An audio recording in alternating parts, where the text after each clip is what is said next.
নমস্কাৰ মোৰ YouTube channel এনকে ষ্টৰৰ আপোনালোকক স্বাগতম জনাইছোঁ। মই এটা নতুন টপিক লৈ কিনে আপোনালোকৰ ওচৰত আহিছোঁ। সেইটো হ'ল যে আমাৰ নতুনকৈ ডিএমই আণ্ডাৰত আমাৰ কিছুমান পদৰ এডভাৰটাইজমেণ্ট দিছে। তো ডিএমই মানে আমাৰ ডিৰেক্টৰ অফ মেডিকেল এডুকেশ্যন। তো তেওঁলোকে এটা নতুনকৈ এডভাৰটাইজ দিছে নন টেকনিকেল পষ্টৰ ওপৰত। টেকনিকেল পষ্টৰ আগত মানে কিছুদিন আগত হৈ গ'ল। তো ইয়াত টোটেল পোষ্ট আছে 765। এডুকেশ্যন কোৱালিফিকেশ্যন বুলি কোৱাৰ লগে মেট্ৰিক পাছৰ পৰা আৰম্ভণি কৰি কিনে ডিগ্ৰী পাছলৈকে আছে। লাষ্ট ডেট আমাৰ বেছিদিন হাতত নাই, 16 তাৰিখ অৰ্থাৎ জানুৱাৰীৰ 16 তাৰিখ। মাজতে বিহু আছে আমাৰ। তো আমি এইটো এপ্লাই কৰিবৰ কাৰণে বা এইটোৰ পোষ্টৰ ডিটেইলছৰ বিষয়ে আমি গৈ আছোঁ বাৰু। তো ইয়াতে এডভাৰটাইজমেণ্টত আপোনালোকে চালে গম পাব। আপোনালোকক প্ৰথমতে জনালোৱে মই 16 তাৰিখ লাষ্ট ডেট আছে। তো 5 তাৰিখৰ পৰা খোলা দিছিলে। তো প্ৰথম পোষ্ট আছে ডায়েটিচিয়ান। ইয়াৰ কাৰণে গ্ৰেজুৱেট ইন হোম চায়েন্স হ'ব লাগিব বা ইকুইভেলেণ্ট হিউমেন নিউট্ৰিশ্যন থাকিব লাগিব। তাৰ লগতে কিছুমান আৰু এক্সট্ৰা কোৱালিফিকেশ্যন থকা হ'ব লাগিব। লাইব্ৰেৰিয়ানৰ কাৰণে লাইব্ৰেৰিয়ানৰ কম্পিউটাৰ ডিপ্ল'মা থাকিব লাগিব। লাইব্ৰেৰী চায়েন্সত ডিগ্ৰী থাকিব লাগিব। চাইণ্টিফিক এছিষ্টেণ্টৰ কাৰণে ডিগ্ৰী থাকিব লাগিব, ফিজিক্সত বা কেমেষ্ট্ৰিত বা বায়'লজি। তেনেকৈ হেল্থ এডুকেটৰ কাৰণে যিকোনো ডিগ্ৰী হ'লেই হ'ল, লগতে কিন্তু 1 year কম্পিউটাৰ ডিপ্ল'মা থকা হ'ব লাগিব।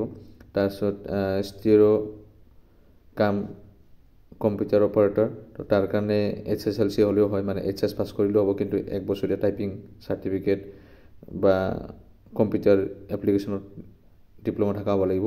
হেল্থ এডুকেটৰ কাম চেনিটেৰী ইনস্পেক্টৰ, যিকোনো ডিগ্ৰী হ'লেই হ'ল, লগতে মানে ডিপ্ল'মা লাগিব কম্পিউটাৰ এপ্লিকেশ্যনত ফ্ৰম এ ৰিকগনাইজ মানে ইনষ্টিটিউটৰ পৰা 1 year হওক। তাৰ বাদেও বহুত পোষ্ট আছে, তেনেকুৱা একাউণ্টেণ্ট এছিষ্টেণ্ট, ক্লাৰ্ক কাম কোডিং ক্লাৰ্ক, ডকুমেণ্টেচিষ্ট, জুনিয়ৰ এছিষ্টেণ্ট, এনেকৈ বহুত ধৰণৰ পোষ্ট আছে, যিবিলাকৰ কাৰণে কোৱালিফিকেশ্যন HS হয়, লগতে 1 year diploma in computer application থকা হ'ব লাগিব। মানে এনেকুৱা নহয় যে কোনোবাই এটা পোষ্টতে এপ্লাই কৰিব পাৰোঁ, এনেকুৱা নহয়। মানে আপোনালোকে যিমানখিনি কোৱালিফাইড হয় গোটেইখিনি পোষ্টতে এপ্লাই কৰিব পাৰিব। তো অৰ্থাৎ মানে HS পাছ কৰিছে, লগতে কম্পিউটাৰ ডিপ্ল'মা আছে, তেতিয়াহ'লে এই গোটেইবোৰ মানে 8 নম্বৰত যিমানখিনি পোষ্ট আছে গোটেইবোৰ পোষ্টৰ কাৰণে এপ্লিকেবল হয়। তাৰপিছত থাকিলে ষ্টেনোটাইপিষ্ট, ষ্টেনোগ্ৰাফাৰ, এনেকুৱা বস্তু আছে য'ত মেট্ৰিক হ'ব লাগিব, আৰু কিন্তু ষ্টেনো টাইপিঙৰ মানে ডিপ্ল'মা থকা হ'ব লাগিব বা চাৰ্টিফিকেট ইন কম্পিউটাৰ এপ্লিকেশ্যন হ'লেও হ'ব 1 বছৰীয়াটো। ঠিক আছে। তাৰপিছত এছিষ্টেণ্ট লাইব্ৰেৰিয়ান, তাৰ কাৰণেও মানে HS হ'লেও হ'ল, আৰু কম্পিউটাৰ এপ্লিকেশ্যনৰ 1 বছৰীয়া ডিপ্ল'মা থকা হ'ব লাগিব। লাইব্ৰেৰী এছিষ্টেণ্ট অকল HS বা HS চায়েন্স অৰ ইকুইভেলেণ্ট মানে হ'লেও হ'ল। লেবৰেটৰী এছিষ্টেণ্টৰ কাৰণে লেবৰেটৰী এছিষ্টেণ্ট আছিলে। ষ্টেটিষ্টিকেল এছিষ্টেণ্টৰ কাৰণে HS, লগতে মেথামেটিক্স থকা হ'ব লাগিব বা ষ্টেটিষ্টিক্স থাকিলেও হ'ব, লগতে ডিপ্ল'মা ইন কম্পিউটাৰ এপ্লিকেশ্যন লাগিব। ড্ৰাইভাৰ পোষ্টৰ কাৰণে আছে, যিটো একচুৱেলি মেট্ৰিক পাছ হ'লেও হয়, লগতে কিন্তু LMBৰ এখন লাইচেঞ্চ থাকিব লাগিব। মানে LMB মানে জেনেৰেলি 4 চকীয়া বাহনৰ কাৰোবাৰ যদি ড্ৰাইভিং লাইচেঞ্চ আছে তেওঁলোকে এপ্লিকেবল, কোনো ধৰণৰ কমাৰ্চিয়েল বুলি তেনেকুৱা ধৰণৰ কোনো ধৰা বন্ধা নাই আজিকালি। তাৰপিছত আমাৰ এজ লিমিটেশ্যনটো আছে। আনৰিজাৰ্ভৰ কাৰণে 18 বছৰৰ পৰা 40 বছৰৰ ভিতৰত হ'ব লাগিব। OBC MOBCৰ কাৰণে ৰিলেক্সেশ্যন আছে 3 years। SC STৰ কাৰণে ৰিলেক্সেশ্যন আছে 5 years। লগতে PWDৰ কাৰণে মানে ফিজিকেল হেণ্ডিকেপৰ কাৰণে 10 years মানে আমাৰ ৰিলেক্সেশ্যন আছে। লগতে এপ্লিকেশ্যন ফিজৰ কথাটো উল্লেখ কৰা আছে। এপ্লিকেশ্যন ফিজ কোনো ধৰণৰ নাই। আৰু ইয়াতে কিন্তু এটা বস্তু মই এইখনত নাই, আচলতে পৰীক্ষাটো হ'ব আমাৰ মাৰ্চ মাহতে হৈ ল'ব, মানে মাৰ্চ মাহৰ আগত পৰীক্ষা হ'ব, লগতে এডমিট কাৰ্ড সোনকালে ওলাই যাব। ইয়াতে এটা ডেট দিছে অলৰেডি। তো 9 মাৰ্চত ৰিটেন এক্সামিনেশ্যন হ'বই। তো তাৰ আগত আমাৰ এডমিট কাৰ্ড ওলাই যাব। এডমিট কাৰ্ড ওলালে আমি আপোনালোকক নটিফাই কৰাই দিম বাৰু। তাৰপিছত আপোনালোকে এপ্লাই কৰিবৰ কাৰণে নিজে গৈ কিনে ডিএমইৰ ৱেবছাইটত কৰিব পাৰে এপ্লাই, আৰু নহ'লে যদি আমাক এপ্লাই কৰিব দিয়ে তেতিয়াহ'লে আমিও এপ্লাই কৰি দি আছোঁ। তো এপ্লাই কৰিবৰ কাৰণে অলৰেডি মই ইয়াতে ডিছক্ৰিপশ্যনত মই লিংকটো দিয়ে দিম। আৰু যদি লিংকটোত নাযায় আপোনালোকে ডাইৰেক্টলি গুগলতো চাৰ্চ কৰিব পাৰে। গুগলত এনেকৈ চাৰ্চ কৰিলে হ'ল NKE Store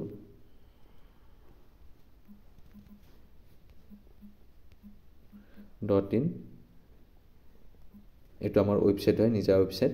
তো ইয়াতে এডভাৰ্টাইজমেণ্টটো আছে অলৰেডি তো এডভাৰ্টাইজ বুলি য'ত লিখা আছে তাত ক্লিক কৰিলেই হ'ল তো ক্লিক কৰাৰ লগে লগে ডিএমইৰ এডভাৰ্টাইজমেণ্টটো ওলাই যাব আৰু ইয়াতে ৰিড মোডত ক্লিক কৰিলে তাৰপিছত ইয়াতে এখন জব এপ্লিকেশ্যন ফৰ্ম এখন ওলাই আহিব তো এইখনত ক্লিক কৰাৰ পিছত ইয়াতে ডিছক্ৰিপশ্যনটো দিয়া আছে অলৰেডি কি লাগিব আমাক ফটো এটা লাগিব ছিগনেচাৰ এটা লাগিব ৱাল কোৱালিফিকেশ্যন মাৰ্কশ্বিট মানে যিখিনি কোৱালিফিকেশ্যন আছে গোটেইখিনি মাৰ্কশ্বিট লাগিব আৰু এমপ্লয়মেণ্ট ৰেজিষ্ট্ৰেশ্যন নাম্বাৰ এইটোত কিন্তু এপ্লাই কৰিবৰ কাৰণে এমপ্লয়মেণ্ট ৰেজিষ্ট্ৰেশ্যনটো আগতীয়াকৈ কৰিব লাগিব আৰু এমপ্লয়মেণ্ট ৰেজিষ্ট্ৰেশ্যন কেনেকৈ কৰিব লাগে বা কি ডকুমেণ্ট লাগে ইয়াতে ৱেবছাইটত আছে অলৰেডি আৰু মোৰ ডেছক্ৰিপশ্যনত লিংকটো দিয়াও থাকিব তাত গৈ কিনে আপোনালোকে সেইখিনি ছাবমিট কৰিব পাৰে তাৰপিছত ইয়াতে যিখন এই মানে ক্লিক হিয়াৰ বুলি য'ত লিখা আছে তাত ক্লিক কৰিলে এখন ফৰ্মখন ওলাই যাব আৰু এই ফৰ্মখন ফিল আপ কৰি ইয়াতে আছে মই নিজৰ নামটো এণ্ট্ৰি কৰি দিলে হ'ল father's name phone number place post code caste কি পৰে তাৰপিছত ইপিনে মাদাৰ্ছ নেম ইমেইল আইডি তাৰপিছত এমপ্লয়মেণ্ট ৰেজিষ্ট্ৰেশ্যন নাম্বাৰ তো এইখিনিৰ বাদে আমাৰ ডকুমেণ্টছ লাগিব ফটো ছিগনেচাৰটো বুলি কোৱাৰ লগে লগে এখন বগা কাগজত এটা ব্লেক পেনেৰে ছিগনেচাৰ কৰি ফটো মাৰি দিলে হ'ব ৱাল কোৱালিফিকেশ্যন মাৰ্কশ্বিট যিখিনি কোৱালিফিকেশ্যন আছে আৰু তাৰপিছত এমপ্লয়মেণ্ট ৰেজিষ্ট্ৰেশ্যন নাম্বাৰটো মোবাইল নাম্বাৰটো দিবৰ কাৰণে নাপাৰিব মই ইয়াতে নামটোৰ বাদে আৰু মোবাইল নাম্বাৰটোৰ বাবে বাকী ষ্টাৰ মাৰ্ক দি থৈ দিয়া নাই এইকাৰণে দি থৈ দিয়া কোনোবাই যদি এইখিনি ফিল আপ কৰিব টান পায় ডকুমেণ্টছখিনি ফটো মাৰি কিনে দিলেই হ'ল আমি সেইখিনিৰ পৰা ফোন কৰি কিনে OTPটো লৈ কিনে আমি ছাবমিট কৰিম আৰু এইটো এপ্লাই কৰাৰ কাৰণে এটা আমাৰ চাৰ্জ ৰখা গৈছে 50 ৰুপিজ তো এইটো আপোনালোকে পে'মেণ্ট কৰিব ইয়াতে প্ৰথম ৱেবছাইটটো খোলাৰ লগে লগে ইয়াতে লিংক এটা পাই যাব পে'মেণ্টৰ ফোনপে এটা অপশ্যন এটা আছে তো ইয়াত স্কেনাৰ এখন আছে এইখন স্কেনাৰখনত স্কেন কৰি কিনে 50 ৰুপিজ এটা পে'মেণ্ট কৰিলে আমি বাকীখিনি কাম কৰি দিম আৰু কিবা কাৰণত যদি প্ৰব্লেম থাকে ইয়াতে কণ্টেক্ট নাম্বাৰ আছে আমাৰ 9854691634 তো এইটো নম্বৰত কণ্টেক্ট কৰিলে হ'ল বা ইমেইল আইডি আছে ইমেইল কৰিলেও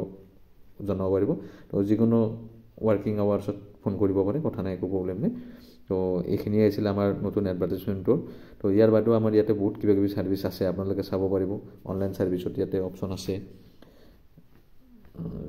ছাৰ্ভাৰ লকডাউন আছে ইয়াতে চাওক মানে কি নামজাৰি কেনেকৈ এপ্লাই কৰিব পাৰে পান কাৰ্ড ভোটাৰ কাৰ্ড তাৰপিছত আমাৰ ড্ৰাইভিং লাইচেন্সৰ কাম বা আমাৰ যিটো আমাৰ RC মানে যিটো ৰেজিষ্ট্ৰেশ্যন চাৰ্টিফিকেট বুলি কয় গাড়ীৰ তো মানে তাৰ ট্ৰেন্সফাৰ বা হাইপাৰডিকশ্যনটো উঠোৱা তো এনেধৰণৰ বহুত ছাৰ্ভিচ আছে আপোনালোকে আমাৰ ৱেবছাইটটো চালে গম পাই যাব ক'ত কি ডকুমেণ্টছ লাগে তো সেনেকৈ এপ্লাই কৰি কিনে আৰু সকলোতে এমাউণ্টটো লিখা আছে আমাৰ যিটো অনলাইন কৰা ফিজ যিটো সেইটো লিখা আছে তো সেই ফিজটো আমাৰ স্কেনাৰখনত পে'মেণ্ট কৰি কিনে ইয়াতে পে'মেণ্টৰ অলপ ডিটেইলছ লিখিব লগা আছে মানে কি নামটো লিখিলে হ'ল কাৰ কাৰণে পে'মেণ্ট কৰা আছে মোবাইল নাম্বাৰটো আৰু কিমান এমাউণ্ট পে'ড কৰা গৈছে আৰু কি ছাৰ্ভিচৰ কাৰণে পে'ড কৰা গৈছে ইয়াত লিখি কিনে স্ক্ৰীনশ্বটটো ফটো মাৰি কিনে ইয়াতে আপলোড কৰি দিলে হ'ল আৰু এইখিনি নকৰিলেও আমি অলৰেডি ডিটেইলছ গমেই পাই যাওঁ কোনে কেতিয়া কি পে'মেণ্ট কৰিছে আমি তেওঁলোকক আমি যোগাযোগ কৰি আমি ব্যৱস্থাখিনি কৰি দিওঁ ঠিক আছে এইখিনি আছিল আজি ভিডিঅ'টোৰ বাবে ধন্যবাদ